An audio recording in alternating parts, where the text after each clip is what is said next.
Hello, welcome back to Recruiting is No Joke. I'm your host, Joel Lalgee. It is good to be with you in January. Man, I've taken a couple months off recording the show. For anyone who is a listener, you know I have kind of gone through different formats throughout time. I started with interviewing people, then I went to like news broadcaster, trying to do, cover current events and do the show myself. Well, now I'm excited to announce we are going to be doing interviews with leaders, and I'm excited to have our guest on today. We're going to be doing interviews, and then we're going to be talking about current events. So it's going to be the best of both worlds. We're going to be able to keep this show relevant, talking about things that matter, whether you're in recruitment, you're on the job search, you're a hiring manager, you're a hiring leader. We're just going to stay more relevant, going to speak to experts in the space, in the recruitment space, get their perspective. And so with that, I'm super excited today. I've got a long time LinkedIn connection, which I know for some of you who hate LinkedIn, you're probably like, that's weird. Well, we've gone back and forth through the comments, DMs. We've been connected for a long time. But I'm excited to have Tommy Weinert with us, who is a recruitment leader, been in recruitment for quite a long time. I don't want to age you, Tommy. That's never nice as a host. Appreciate that. Yeah, you like how I do that, right? We would need your date of birth, when you started in recruitment. Right. But cool thing is, Tommy focuses on clearance jobs. And so I know that there's a lot of interest in, I think, government jobs. I know there's a couple influencers that I follow. Shout out to Simone Bees out there, who's on X and TikTok, putting out a ton of good content. She's got a community that helps people get into GovTech jobs. I was talking about it a lot. So super excited to hear your perspective. But Tommy, welcome to the show. Good to have you here. Yeah, man. Thanks for being here. I'm really excited to be here. And it's always good to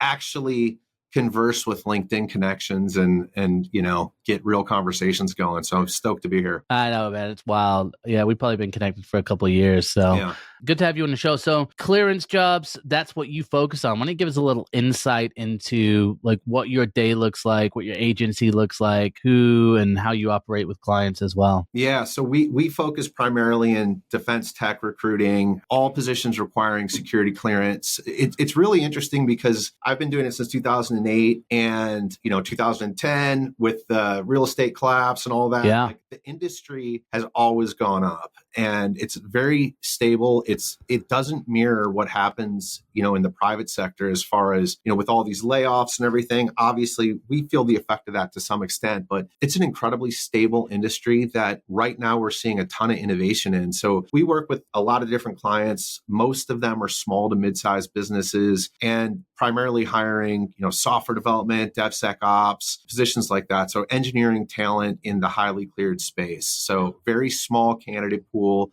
really competitive market, but it's a space that a lot of innovation is happening in right now. So it's a cool place to be. So just so I'm clear, you're not working directly with the government, but a lot of your clients probably are. Yeah, all of our clients work directly with the government and we operate with those clients. So not directly with the government. So what got you into this space originally? Because I know a handful of other recruiters that are in the space and they all kind of say the same thing. Yeah. And they also say it's kind of tight knit when it comes to candidates, because obviously you have a limited talent pool. Yeah. So what got you into this? Did you have connections? How did that happen? I mean, honestly, man, I feel like, first of all, everyone just falls into recruiting and I've had one person out of 200 guests on this show and my prior show, one person that said that they planned out to be a recruiter. Yeah. Well, dude, so I was working in a hotel and doing audiovisual setup, literally crawling on the ground with a suit and tie on, fixing cables. It was ridiculous. But I did it for 5 years. And a bunch of people that I worked with, they started they went to this company and I had no clue what they were doing. But I was like, if these guys are making a good living doing this, I'm sure I could. And they were all working for this government contractor in recruiting. And I went over there and got my start in 2008 and just kind of went full steam. Ironically, 3 months in, my boss got fired, or he quit, I think. And I got his projects. And so dude, this is one piece of advice that I love is I feel like my career has gotten to where it is because I've been in rooms with people that I have no business being in and for some reason spoke up. I have that in me. I just speak up, and that was my career. I was put in these roles that I probably was not qualified for, and just, for better or worse, spoke my mind. But yeah, that's how I got into it. And so, sometimes that's, sometimes you got to take those opportunities, and it is something which I think a lot of people do struggle with, and we see it, right? They talk a lot about even like a gender difference with this, where women tend to not apply for jobs. I've heard this before, that women tend to not apply to jobs that they're not 100% qualified for. Men seem, they tend to apply for jobs that they're not 100% qualified for. But I think all of us struggle with that, or can struggle with that imposter syndrome, right? For sure. I find that sometimes I go to these conferences and I'll be sitting next to like head of HR at a really well-known company, and suddenly I'm like, oh man, like how am I, why am I here? And so I think a lot of us deal with that. How do you, I guess, how do you kind of tend to deal with that, or how did you deal with that, in those situations? Yeah, well, so interesting. Just today I posted on a colleague's LinkedIn about this. Like, I feel the biggest imposters are the ones that don't feel imposter syndrome. Like, I feel it every single day. So true. And I had a mentor that he runs a $30 million janitor company. Wow. I asked him, I'm like, does it ever go away? Like, do you ever wake up and feel safe? And he goes, every single day I wake up and I think people are just going to say, this guy's just a janitor and my whole company is going to come crashing down. So I find like it's healthy to have some imposter syndrome, and you're like a sociopath if you don't have at least a little bit of it. Yeah, you could be naive too, because I think for me, when I started creating content, I didn't even know content creation was a thing. Yeah. So I wasn't on Instagram, wasn't on any of these other platforms. So I hadn't even really seen like influencer marketing. I honestly just didn't know. I remember one of my bosses, I started posting content regularly, and they were like, "Yo, what do you want to be? Like an influencer?" Yeah. And I was like, I didn't even know that was a thing. Right. And so I remember during Clubhouse days, which shout out to Clubhouse if anyone was on that. It was like the audio only kind of chat. Yeah, there was always a lot of these chats going on about imposter syndrome, and I remember being in the chat, being like, "What are people? What is this? I've never even heard of imposter syndrome." But it was because I was just naive, even to this whole world. So I think to your point, and at that point, I was like an imposter in a lot of ways, because I was I just wasn't aware of it. And now I think, now that I got a little bit more experience, and maybe I'm, doing some more speaking and kind of doing some more professional things. I'm a business owner, those types of things. Yeah. Feeling it a little bit more. Yeah, it's a great point. So you're speaking up in these rooms, you're getting these leadership roles in recruitment. What point did you decide, hey, I need to start my own agency? And just give us a brief story on that. Yeah, 2018. So my wife and I left a company and decided to start our own firm. There's a whole story behind that, which I will not get into, but definitely don't want to broadcast that. But yeah, so we started in 2018, and honestly, we wanted to like recruit for, blockchain. We wanted to recruit for, tech firms, and we were done with government. We're like, yeah.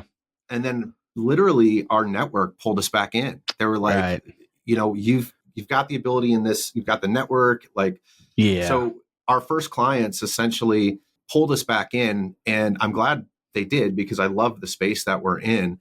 But another interesting thing that I found at the beginning too is our clients kind of developed our business model, and they would say to us, "Hey, do you offer this, this, and this?" And we're like, "Absolutely, we do," even if we didn't. And we would, so our clients, our early clients, were really critical in the formation of a lot of our early offerings. But yeah, 2018, we were remodeling our house, planning our wedding, and a couple other things. And we said, hey, why don't we just start a business at the same time? And we've never looked back. And so agency now, what's the agency look like? Yeah, so we do direct hire. Obviously, we do retained recruiting, but we contract to hire. And then we also do subcontracting to government firms. And we have about 11 employees at this time. And This is a huge growth year for us. So really, really looking forward to this year. Yeah, and just to give you guys some perspective out there as well, I think I've read a stat. It's like, I think 99% of recruitment agencies are kind of in the spot that you're in, because it's hard. Number one, it's hard to grow a business. And then number two, recruiting businesses, they're hard. And once you get the point you're at, to scale and all those types of things, to take it to kind of that next level, definitely takes a lot of strategy, and it's tough. Especially, again, government sector and the clearance sector doesn't seem like it's as impacted with what's going on. But I know a lot of my friends who own agencies, like the last couple of years has been tough. And obviously anyone on the job search and who follows my content knows that that's going on. So yeah, looking forward, man. Looking forward to just see your journey as well. Maybe we have you back on the show and you're like, man, we got 1,000 employees. I'll be like, great. Is that possible in clearance? Amazing. So guys, I will put Tommy's links too in the show notes. I would definitely go and follow Tommy. He puts a lot of video content out on LinkedIn, just puts a lot of really great content in general. So if you're looking and you're interested in clearance space, definitely someone you want to follow. And I only have people on the podcast that are, going to put out valuable content and content that's going to help you as well. So great to get that background on you. As I was saying, guys, at the beginning, like the format of the show going forward is I want to just have it like intro and get to know our guests a little bit, but then I want to just jump into what's going on. And this is going to air. So you guys are probably listening to this. It's January 29th. We're recording this a week before. The year already is just off to a wild start. And obviously this week we had the presidential inauguration, which was like just the whole thing. And man, it's just already crazy already. But we also had like TikTok ban in there. Basically, this podcast now is just about what Donald Trump has done in the last week, because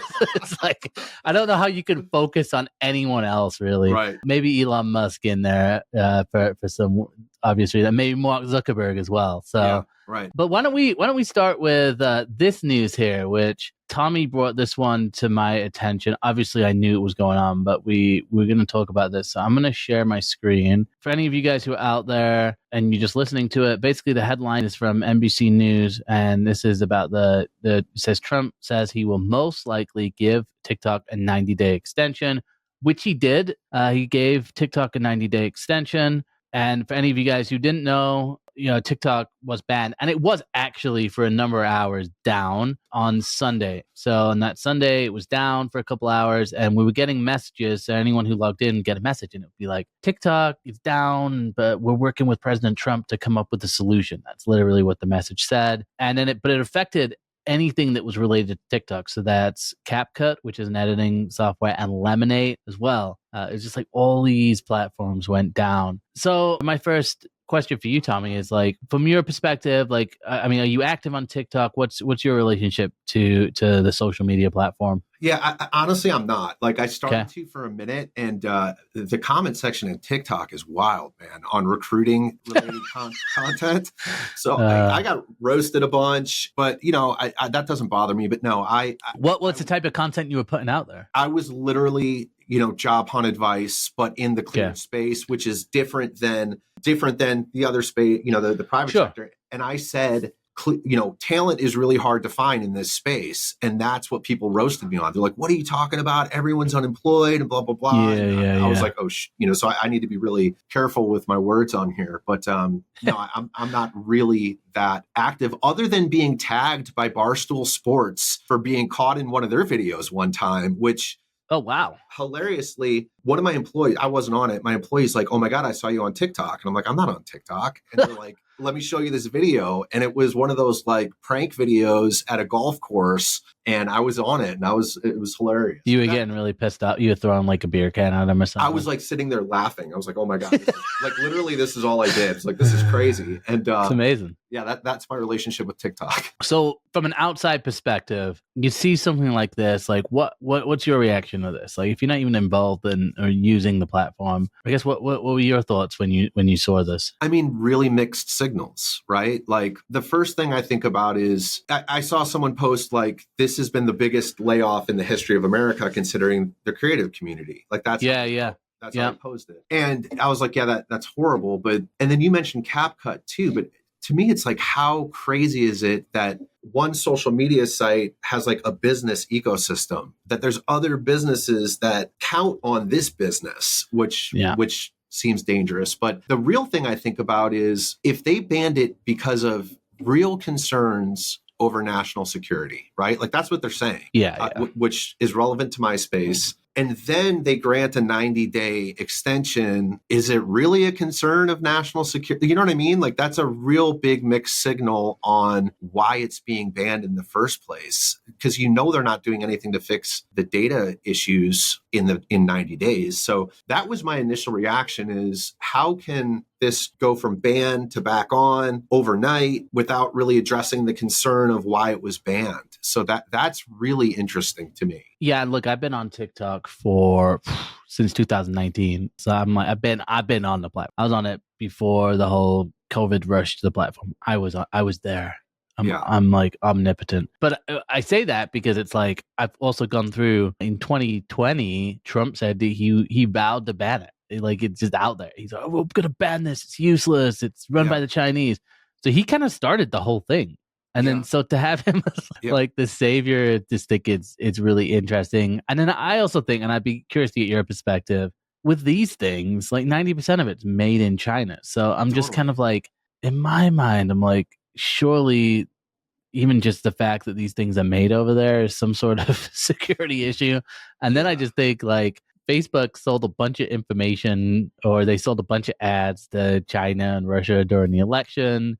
And then I think about all the security breaches that we have just in general with banks. And it's hard for me to believe in this day and age that, like, every government doesn't have, like, access to, like, everything. Yeah, I mean someone's selling it, right? Yeah, all of our social security numbers are out there. Like, the Office of Personnel Management had a data breach and leaked every single social security number. Like, it's out there. But to your point about the savior thing, and like, this is not a political statement at all, but it is crazy to think that app went down and the picture said, we will work with Trump. Like, like, literally. So my thought went to, oh my God, the youth is going to be like, he's saved it. And like, you know what I'm saying? Like, dude, I mean, it was one of my friends, Jack Appleby, shout out to Jack Appleby, who's like a marketing legend. He was like, this is like, it's like a marketing brand partnership of like epic proportions, It's like he's making them kiss the ring. Is like, I heard someone say that, like, they got to kiss the ring. And I'm like, this is unbelievable. Like, yeah, marketing to the nth degree. It's just crazy. Yeah, it's like a brand. That's what it totally. And this is I don't know if you were referring to this post in particular, but Sarah White, shout out to Sarah White, who's that's the one. So Sarah, for anyone who doesn't know Sarah, Sarah's like within the HR, TA, tech space. She is pretty instrumental with like a lot of the tech companies within HR. And Sarah said today marks the largest layoff in U.S. history. More than 250 people earn money from TikTok, not to mention production teams, companies. Upwards of 1 million jobs could be impacted. And she kind of just lists off all these people. But then, man, people. So this is how you know when a post is like controversial on LinkedIn, because it will have a certain amount of likes, and then the comments will be more than the likes. Yeah. And this has 224 likes and then 238 comments. Yeah. And so some of the comments, people just saying, well, this is what you wanted. You all got a convicted felon, second term, kicked off. Now you're reaping the benefits. Angry males who rant and vent, don't understand technology. So it's just like a bunch of people who are like, it's just one of those things which just, I guess, people just getting really, really mad about. I don't know. It's crazy. And it's people. I mean, honestly, so I'll be totally transparent. Like, the hard ass in me sometimes is like, well, that's the way the cookie crumbles. Like, you're making, you know what I mean? But then when you really think about it, you're like, man, it's like, yeah, look, if you are a recruiter, and you got a recruitment agency, I know personally a lot of recruitment industry or agencies would be impacted if LinkedIn got shut down. 100%. Like, a lot of the business development strategy. Shoot, I know a lot of like tech companies would be impacted. I don't really know anybody in modern day business development that's not using LinkedIn. Either DMs, messages. So to say like, oh, idiots relied on one platform, it's just kind of like, well, you're doing this. We're all doing the same thing with LinkedIn. We're all doing the same thing. Yeah, that's what I'm saying. Like, the initial gut check is like, that. But then when you really think about it, you're like, it's regardless. It's everything surrounding it is nuts. I mean, everything surrounding this ban is nuts. I mean, just something that could be like a household name one day and then gone the next. It's wild. It's wild. It's really, and we'll talk about just in the US, because I think the interesting thing is like they did shut it down in India. Yeah. Like, so when I think it was 2021 or 2020 or 2021, they shut it down in India. And, there was some like Indian people who were like killing it on the platform. Like, I remember there was this one who would just do hilarious videos, and the guy had like 2 million followers, and it shut down. And so I think I saw stuff like that early on. And like, I do a lot of content creation, and it's become a business. Yeah. And this is the lesson I would teach anyone who's just fully dependent on one platform. You got to diversify. You've got to figure out different ways to diversify.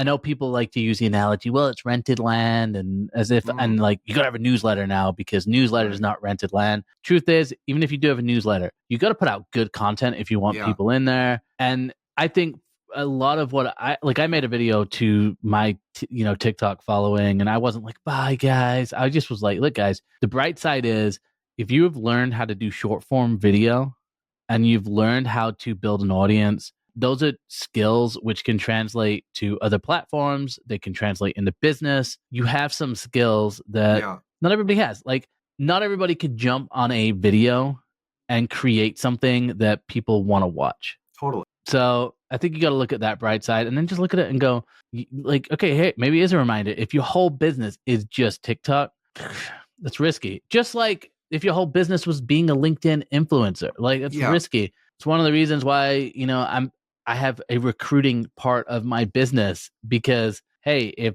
LinkedIn got shut down, if whatever got shut down, that's 100% focused on a recruiting business. I know what I got to do. I got to pick up the phone some more. And so I try and tell them that. And I think, sure, podcast, newsletter, those can be helpful, but it's not like those things are 100% infallible as well. Like, people don't have to listen to your podcast just because they download it. Yeah. And if you look at the newsletter thing, like, deliverability issues right now are terrible.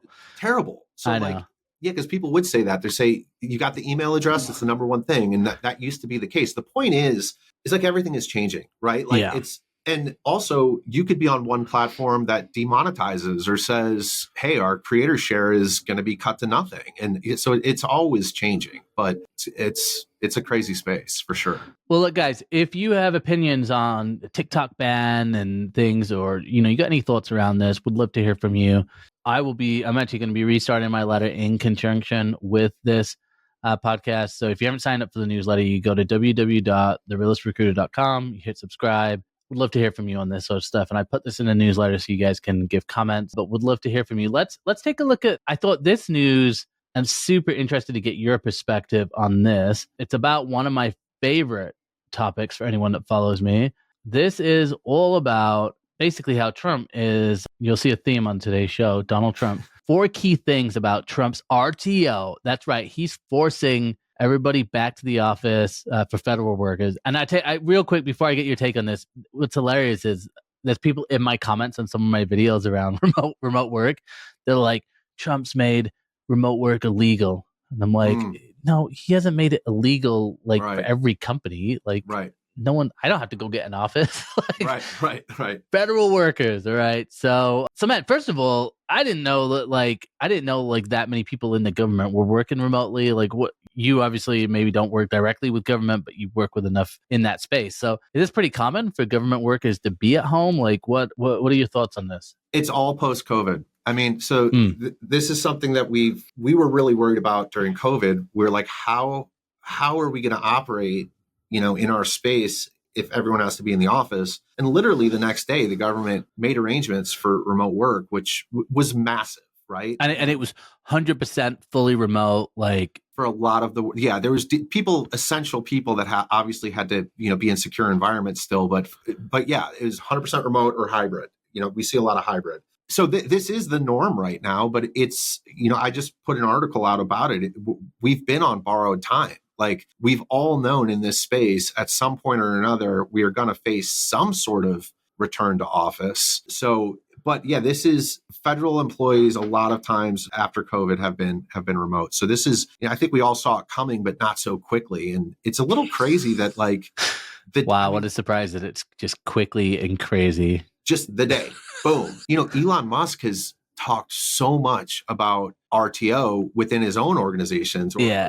So, and I've got conflicting views on this, to be completely honest. I mean, as a taxpayer, like, you know, we're paying for that those buildings. We're paying for all of this infrastructure, you know. So, but I have conflicting opinions on this. What about, obviously, you know more about this than me, but I have heard, or at least, you know, they had that committee, right? Like Elon Musk and then Doge. The Doge committee, right? And like one of the things I kept hearing is like there's lots of people who are working and it's a waste and they need to cut down the workforce. So is this kind of like quiet layoffs that we're seeing? Like, because obviously, you know, if you force people back to the office, some people are going to quit. Like, so do you think that's something to do with it? I mean, that would take major speculation on my part. I want to get you in trouble on this show. So let me phrase it this way. I know there are people in the industry, you know, my industry, that I talk to all the time that would say that, yes, that this is a way to cut the fat, for sure. Yeah.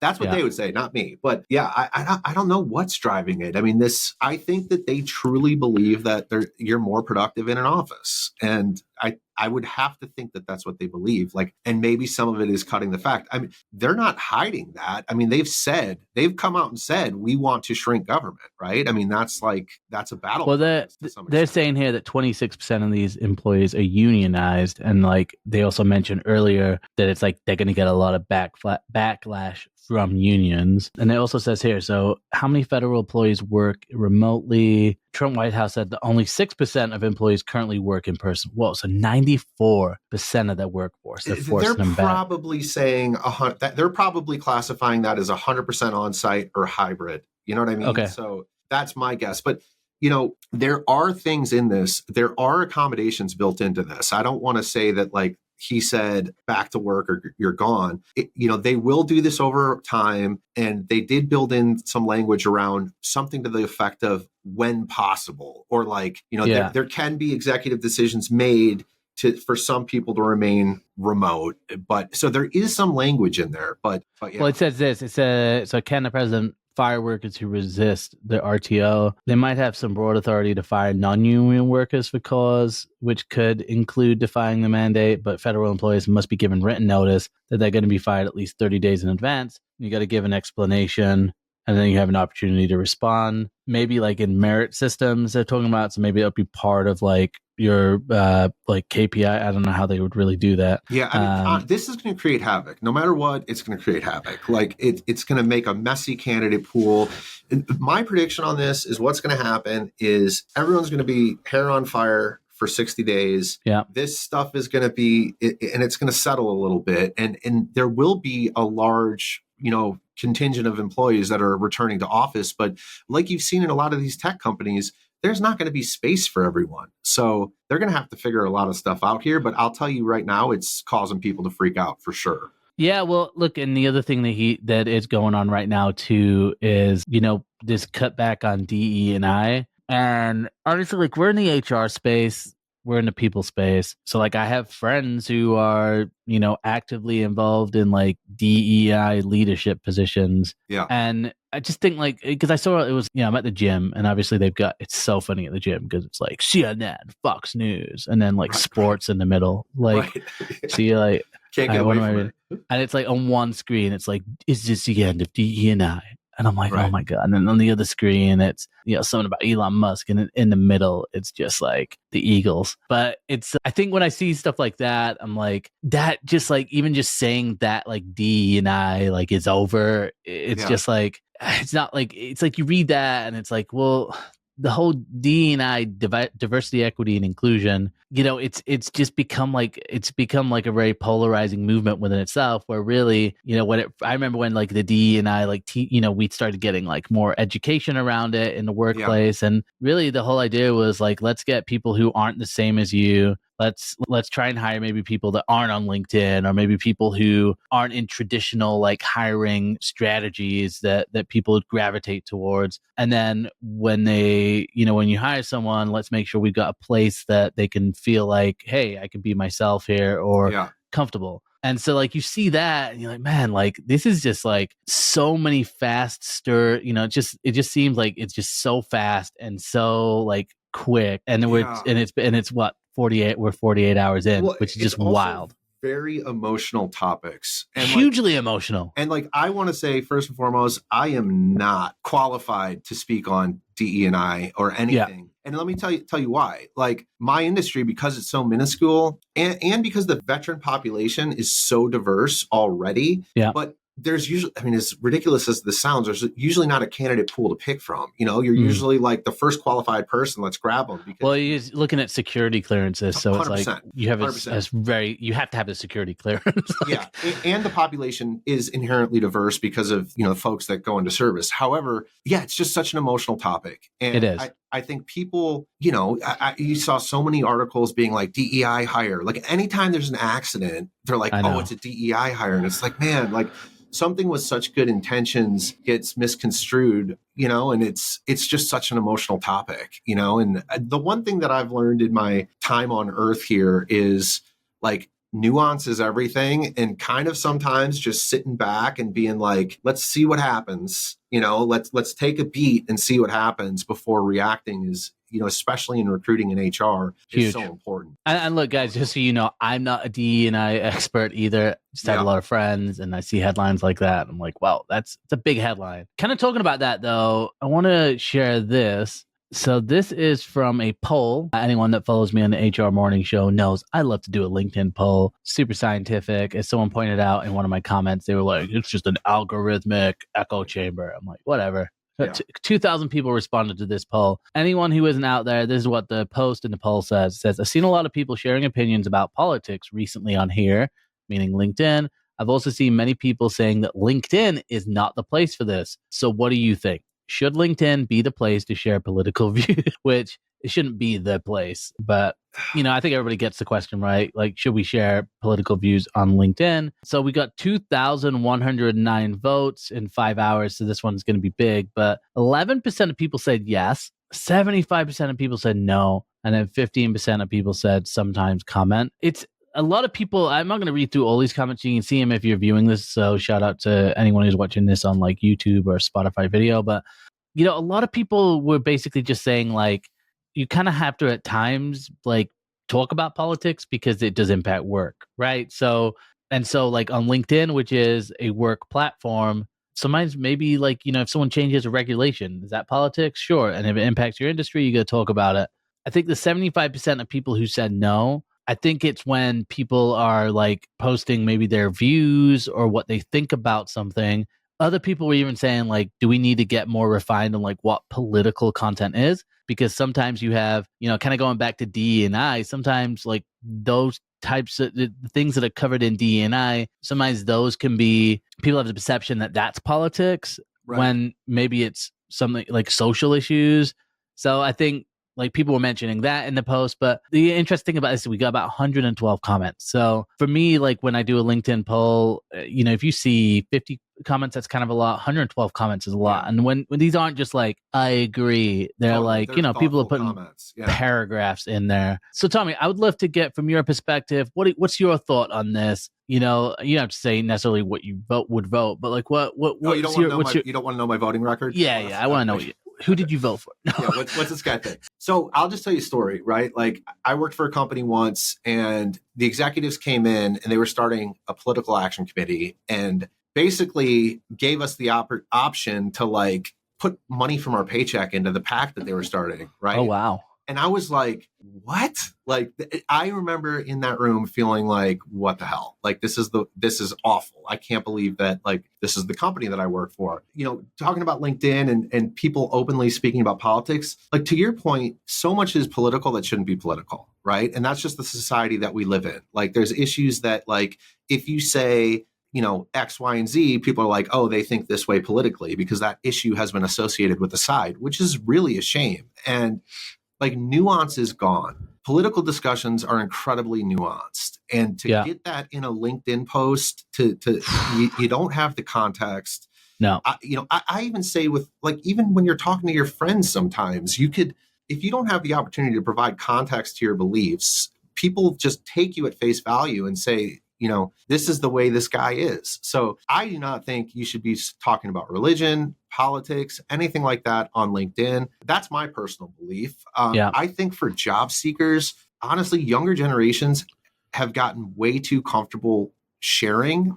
And I think we've seen some instances of, people getting laid off and filming it, and then they can't get a job. And it's like they get 2 million views and they're like, oh my God, my life is going to change. And then when it goes back to the job search, they can't find a job. So when I was growing up, there was always the joke of like, this is your permanent record, and the internet is your permanent record. Like, so I think it's very, some people may hear what I'm saying and say, well, you have to be true to yourself. And why would you want to work for a place that like doesn't accept you? I mean, it's tricky, right? Which someone did say that in the comments. They were like, it was a job seeker. And she was like, well, if I want to share my stuff because I want my future employer to know where I stand on things. And so I don't, if someone doesn't agree with the things that I'm saying, I wouldn't want to work for them anyway, which, I mean, that's to me that you're going to limit yourself. Like, I'll you limit right the now, pool. If I go out into my bullpen, half the people agree with me, half the people don't. You know what I'm saying? Like, and we get along great. And like, and someone else said that too. It's like, if you say we are in just such clearly a divided culture on a lot of different issues. And so, and I would say even from just like personal point of view, like I talk about remote work and people get heated about remote work. Yeah. So I'm on board with you. Like I've always had the stance of, I tend not to talk about anything to do with politics.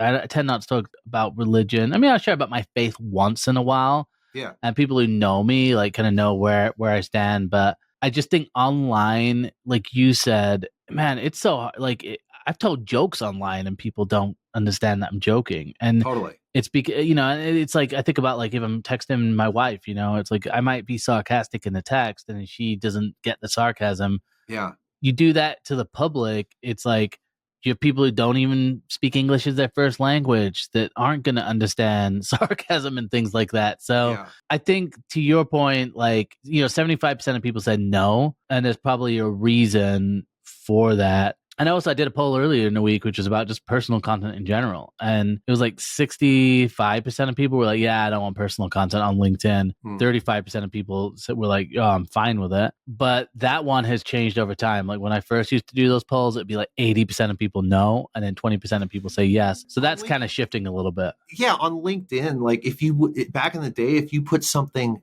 just barely personal, people would be like, not the platform, not on LinkedIn. And it's like, it's totally changed. But the thing is, just as in recruiting, as in life, like, I kind of always say like, there's no perfect recruiting advice, right? There's no perfect advice in general. Like everyone is different. Every hiring manager is different. Every candidate is different. Every company is different. Like, so, some people don't mind the personal stuff. Other people do. And I think it all goes down to your audience, and if you are trying to do content creation, like it's really, what does your audience accept and want to hear from you about? Because, I mean, what is there, like 500 million people on LinkedIn or something like that? Ridiculous? Billion. It's crazy. I know, a billion. Okay, so kind of wrapping up here, advice. I like to end the show with, it could be advice for a job seeker, early career, another recruiter. Really just like what would be like your advice, or what's your best piece of advice that you have for people? And again, it could be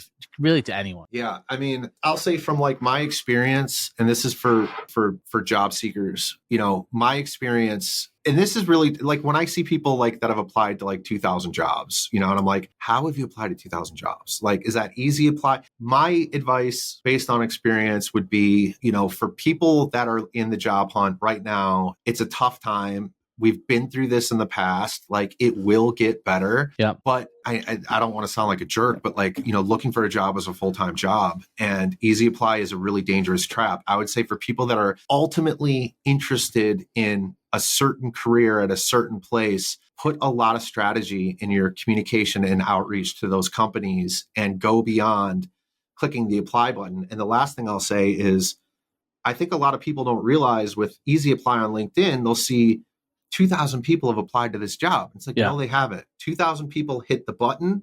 That does not mean 2,000 people applied. And I know this is long-winded, but the last thing I'll say is apply directly at the company website. Always. Yeah, 100%. Like, get off LinkedIn. And the reason why that's important is because it is guaranteed if you apply at the company website, your application will get in the hands of the company. It's not the case if you apply on LinkedIn that they're even going to see it. So I think a lot of people don't realize that. So that would be my job search advice. Yeah, I love that. And like I talk about this a lot as well, where it's like you use these platforms to find the jobs and then you go to the website and just apply directly. And because you'd be surprised. Look, we're insiders. We know how these recruiting teams and talent acquisition teams, they function and how they do not always function. I think a lot of people assume that these are like perfectly working machines. They are not. They're not even close. No, like all you gotta do is work with a company, and you're like, "What the? This is how you guys do things. This is insane." It's just the systems that don't play together that you think play together. Like the job seeker, you expect, you hit apply, it works. Like, it's unbelievable how disconnected this stuff is. Well, Tommy, where can people find you? Best place to connect? Hit us with the links. We'll put these in the show notes as well. Yeah, LinkedIn for sure. That's really where I spend most of my time. I've heard of it.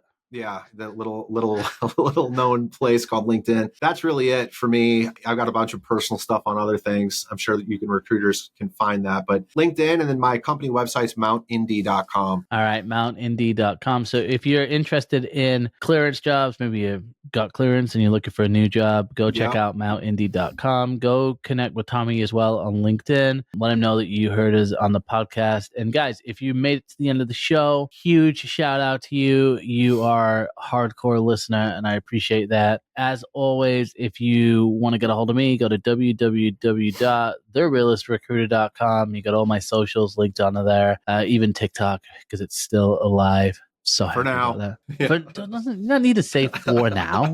It's alive.